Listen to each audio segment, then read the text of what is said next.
Welcome on into Logan Lives in the Comments. I'm Logan Paulsen, Fred Smoot, and Santana Moss. So good to have you guys here again today. What kind of questions we got? Well, I got the first question. And not from my voice, but, for the way to answer this or ask this. So Logan. Yep. We have been hearing about Logan Thomas' connection with Sam Howell this offseason. What can you expect from those guys this year? I think that's a great question because Logan Thomas has been outstanding during the OTA period. He's just been really consistent. Him and Sam seem to just be on the same page totally, right? So I look at what Logan did last year, and I say, he's a guy that's a little bit of a long strider. Here he is going to run like an outside release post. Not the most sudden guy, but knows how to find space in a defense here. So he's going to run this post here. Yep. Great job. And I love this because it's cover two here, right? Yep. There's a lot of space in the middle of the field. He doesn't freak out, doesn't bend this too hard, right? He finds the space in the zone, doesn't run around this guy, says, I'm in a good spot, let the throw get me open. Great job. Former quarterback has that feel, right? Yeah. And I understand, like the tight end in Kansas City's office last year was who? Travis Kelce, right? Yeah. He had 91 catches for a first down. He is a baller. I get that. But in terms of when you're comparing skill sets, I say to myself, what Travis does really well, Travis is right here, he feels zones at a high level. This is Tampa 2, right? They're going to drop this Mike linebacker out. Yep. He's going to match. They got the two safeties right here. Perfect. Not a huge throwing window for a seam, right? Yep. But Travis gets it. He says, if I stay nice and vertical up the hash, I let the quarterback make a throw. He's got Patrick Mahomes throw it to him. Great throw by him. Great feel by Travis there. Finding that spot. I see a little bit of similarity there between him and Logan, right? Yeah. And so then I look at this. I say, well, what else did Logan do last year? He runs this little CO concept here, beats a linebacker. Tana, this doesn't look like you did it, right? Not very sudden, but understands how to create enough separation to get a football here and get a first down. Great. Yeah. Our guy Travis down here at the bottom does the same thing. And watch the route. Travis is excellent, like literally a Hall of Fame type player. But really what he does here that I really like is he just feels the zone. Does a great job finding the space. Yep. Not a lot of separation, but a big body making a catch against a smaller receiver, right? Yep. So again, we're not comparing him, but in terms of usage, I don't see anything here that Travis Kelce's doing that Logan can't do. That's exactly right. We're going to get a corner here, and we talked about the size and the big body. Watch him here, kind of get in the zone, look at the space, getting in the spot between the two DBs, and then using the frame and using that athleticism to make a play on the football. And I say, that is something that you see Travis do, no doubt, but Logan has that same skill set. It's just about, can Eric Bieniemy use him this way? Because these are routes that Logan can run, no problem. I don't see anything where it's overly twitchy, right? That's not a great corner route there. It's not. But he understands space, how to get there, and then I'm going to use my body and make a catch over a smaller defender. So when I look at Logan Thomas and think about what he's doing or what he can do, right? I say he can't do everything Travis Kelce can do, but the things we just talked about there, he can do. Yeah. And that gets me excited for him, and especially because during the OTAs and minicamp, he was doing those things. Yeah. Running excellent corners, running choice routes, finding the spots in zone. So that's what I think you can expect from him in this offense, just a bigger role, and now that he's got a coordinator that knows how to speak to his skill set. Oh, all right. Second question. Logan. Yeah. Besides losing your hair slowly, that's how will the arrival of Coach Eric Bieniemy impact a guy like Antonio Gibson? That's a tough question. Tough read there, Fred, but you got it out. I'm happy about that, man. So to me, Gibson, I was excited, right? I was like, man, we're going to be seeing him out here, lined up all over the formation. This is that post that he ran for a touchdown against Green Bay. Love this concept. You know how many times I saw a running back do this in Kansas City? Guess. Just hypothetically, how many? None. 0 times. All right. Big old X here. This is not how they use the running backs in Kansas City, right? So again, even though Gibson's got this skill set, what they did do a good job of is they used a ton of pick routes, right? They're going to we've seen this a whole bunch of times, kind of to the flat here, off of play action.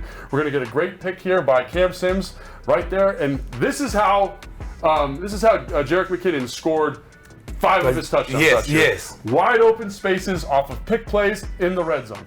Going to see a lot of this, I think, and he's done that. Gibson can do this. He's a good receiver who, again, is going to be elevated by scheme. Another thing that they did a lot of was they ran a lot of various routes from the backfield. Yeah. So if you notice here, he's not lined up at wide receiver necessarily. He's lined up here in the backfield, and we're going to run a choice, a CO, or kind of this out-breaking concept. We're going to get a corner by Terry to clear this out and ensure a one-on-one with the linebacker here. Right, ensure one-on-one with this linebacker, and I think our guy Gibson is good enough to win these matchups. Right, perfect ball, first down. Great job. Jerick McKinnon, same thing. And when I look at Jerick McKinnon on this, I don't see like a crazy twitched up Darren Sproles type. I see a guy who just knows how. Got a feel for the game. Got a good feel for the game, and I think Gibson is really explosive. The other thing I think is interesting is they did do some deep stuff with the back, but all from the backfield. And you say, why would you do that? It's you get certain responses from the defense here that allow our guy like Gibson to find the space on the corner and get open for easy plays, right? So even though they're not running like receiver routes from a receiver split, they are doing some receiver stuff from the backfield. I love this concept. This is outstanding. You're going to get to a 4-man overload, vertical, and you're going to sneak the back up from the backfield into the seam here to find the soft spot in the zone. So I think there's going to be a lot of this type of stuff, kind of getting to 4-man overloads, finding weird matchups, breaking defensive rules, getting open coverage, and then I see a lot of grass here, Fred. Yeah. And Gibson in grass, Tana. Trouble. Everybody's right? in trouble. That's what I'm excited about. So I think that's how you're going to see him utilized in the passing game. But what I really think is the big difference maker is, what do you think, Fred? If you had to guess, biggest difference between Kansas City and this offense is what? Screens. I'm going to say, we don't run screens. Screens. They ran a ton of screens. McKinnon had so many explosive plays off of screens. Easy. What are we doing? We're finding grass. We're finding grass with blockers out in front, and I want to see this. This is my dream. Yeah. Antonio Gibson with the ball in this situation, because not a lot of people can tackle this man. A guy who runs a 4.3, who's 240 pounds. So what I would say to that question is, I think he's going to be used in a very specific way in the passing game. Checkdowns, pick routes, screens, and a very select few plays where he's finding explosives from the backfield. So you would say that he will be a great fantasy pick for most people out there. I think so. I think if looking at McKinnon, it wasn't like, oh my gosh, no one can do what McKinnon does. It's like, we have a guy here who's fast, who's big, who can do this stuff. Yes. And so that's how I think he's going to be utilized. And again, I'm not saying it's going to be exactly like Kansas City's offense, but when I watch Kansas City film, I say we have a guy in this offense who can fill that role, create low leverage throws for the quarterback. And again, that's something that gets me really excited. Gotcha. Third question. Who is the defensive standout under the radar that was flying under the radar in OTAs and minicamps this year? Well, I'm excited to hear all what you guys got to say about this. For me, it's easy. Mine is Clique Hudson. Clique Hudson has just been awesome. And you said he wasn't under the radar for you, Fred? No, because I feel like every chance he got to play, he made plays. Right. Yeah. And in the spring, it's been the same thing. Yeah. Reading screens, matching up in coverage with receivers in the slot, playing the Buffalo nickel. Excellent blitzer. I hope, because right now they're just kind of running a lot of passes. I think they run 2 runs the whole offseason. Can he keep that same intensity, that same focus, that same fire, even though it's going to be a little bit more complicated for him from a defensive standpoint? But in terms of his energy and his effort, really like what he showed. I like what he got. You just said it. He's a jack of all trades. People forget he used to play safety in college. That's right. All right, so he can literally do any and everything you ask him for, but he's not my breakout player. Who's your breakout player? My breakout player's coming too. You got 2 breakout players? I feel like you're cheating a little bit. Let me reintroduce myself. Their name is Ho.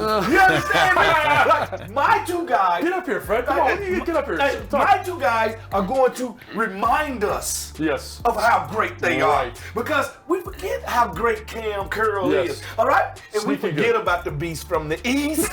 All I'm saying right here, this 15 to 10 sacks. 4 to 5 interceptions out of these 2 guys right here. I honestly feel like his value is more than just interceptions. Yeah, it is. He's the commander of the defense. He's the commander, he gets things quarterback. I think those are great. Tanner, who you got?